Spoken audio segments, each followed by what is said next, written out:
What made you nope out of a friendship? He stole something from me, was caught red-handed, and then denied it. Couldn't trust him, so had to end our friendship. He turned out to be a pedo. She started using me as an alibi when cheating on her husband. Didn't even ask me first, not that I would have agreed to it, it was so audacious. And her husband was a super nice guy that I really enjoyed hanging out with, and she ruined that friendship too by using me as her alibi. I was the only one starting conversations, so I stopped talking and we never spoke again.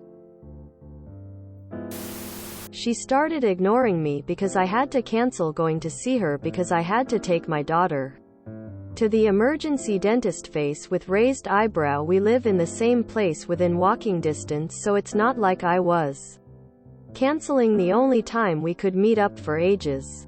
I told her to get fucked because we were both in our 30s and shit happens. It was only after I cut her off I realized how much hard work she was as a mate. A girl I was friends with threatened to call the company I work for and make up something I didn't do to get me fired because I refused to take a day off to spend time with her after a breakup. Although I offered to come over after work multiple days.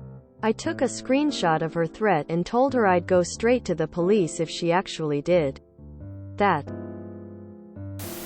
My kidneys failed. They healed up. Then I got a funny-looking lab test a few months later. I told a friend, "I think my kidneys are failing again."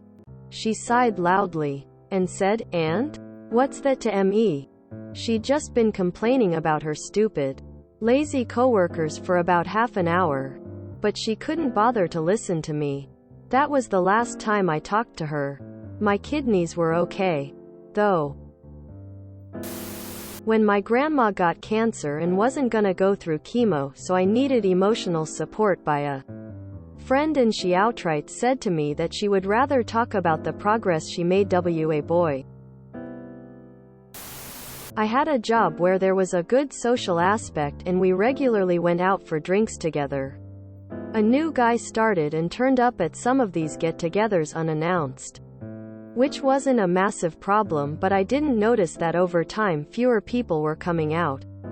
Until he was just turning up at my house almost every evening to drink and smoke weed. After a year or so I had to have surgery to have half a lung removed. A week after discharge he was texting telling me I should be getting out there again and trying to get me to go to the pub.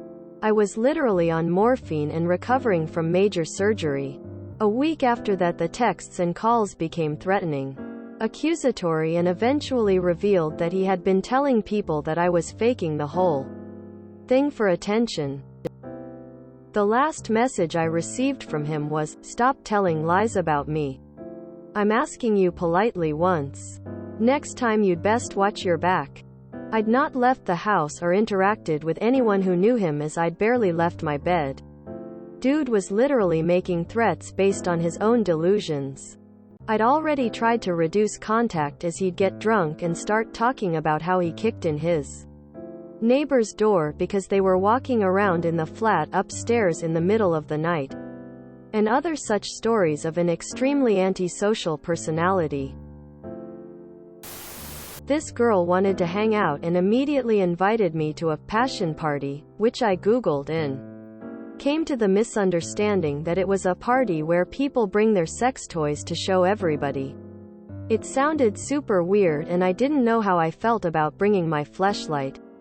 I kind of just ghosted her.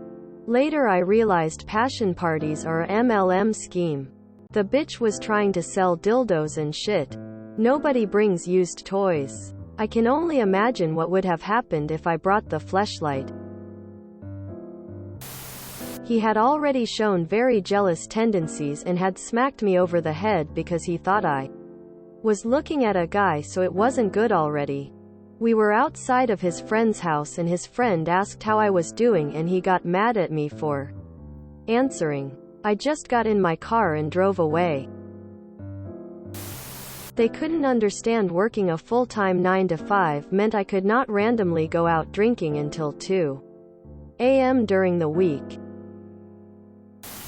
They were using me as their unpaid therapist. I was starting to dread hanging out because I knew I'd be emotionally exhausted by the end of the night.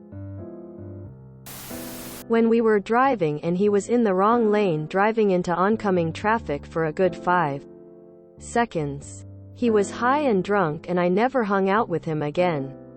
Edit. I didn't know he was drunk. Nobody openly discloses they're drunk before the drive and he wasn't slurring or anything. So how was I supposed to know? A combination of things, honestly. I'd get extremely anxious if I was told that he was hanging out with the rest of us because he wanted things to go exactly as he planned, and he'd be upset if it wasn't. He'd usually end up pinning the blame on me and then constantly joke, throughout the entire time, about how I fucked things up and I'd just have to go along with it.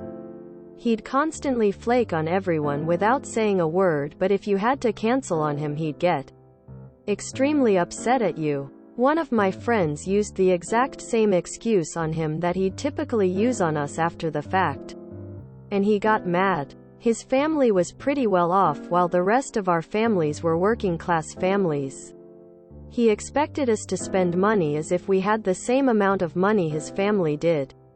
And he'd get upset if you didn't. He felt like he had the right to monitor all of my social media accounts, and to bring up comments made on said social media accounts as he wished. He'd bring up Reddit comments I made anonymously because I didn't feel comfortable talking about those topics IRL, on sites where I'd have my actual name, face attached to them. He'd wait for me to post anything and then make snarky, unfunny comments for the sole purpose of making me look bad. I ended up having to block him on everything and deleting that Reddit account.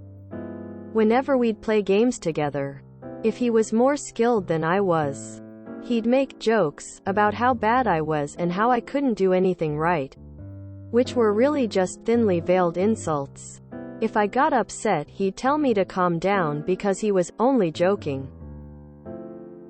Ended that friendship after 7 years, but it honestly ended 6 years later than it should have. He was a junkie. His family had cut him off and cut him out. I'd driven him to rehab twice. The last time he got out of rehab he had nowhere to go. So I said he could move in with me until he could find somewhere to live. Things were going well for him. Out of the blue I got called away for work. I was gone for a week. When I got back, everything in my apartment was gone, except for my guitar, which was my great-grandfather's and grandfather's before it was mine. At least he left me that. I never heard from again. He's dead now. I've been married for 6 years. She started out thinking she only had occasional bouts of sadness and anxiety. But things quickly spiraled out of control. When she threatened to stab me in my sleep, I moved away. We had already been a number of couples and individual therapists, but she would not accept medicine.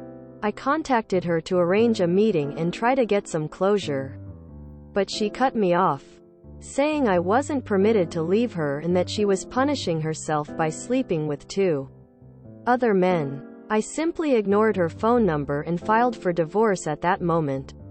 I hope she's doing well, but I'm pleased I'm not in danger. She was flying to Ireland to meet some guys she'd become friends with online and wanted me to come with her so she wouldn't be alone on the flight. I said sure, why not? I love traveling and I also don't want you to get murdered. The guy turned out to be both real and very nice, but she spent the entire time we were there putting me down in front of him to look cool. I didn't even like the guy. I was living with my boyfriend, but she was so threatened for some reason.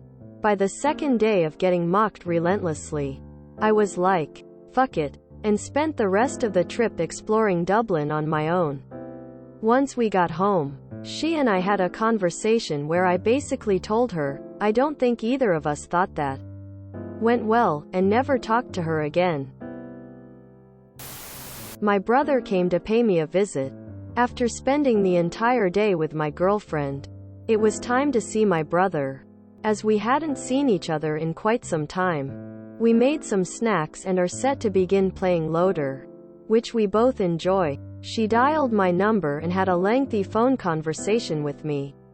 I mentioned that my brother is waiting for me, and she responded that I am not allowed to spend my time with anyone else since it belongs to her.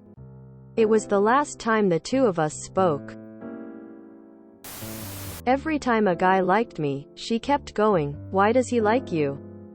Quote, continuously. The highlight was when this guy gifted me pretty expensive skincare, and the whole night she was mumbling to herself, "Why, tears of joy, tears of joy." If you enjoyed this video, please check out our playlists full of similar content. Epic Ericast is like doom scrolling for your ears. Please like, share, and subscribe.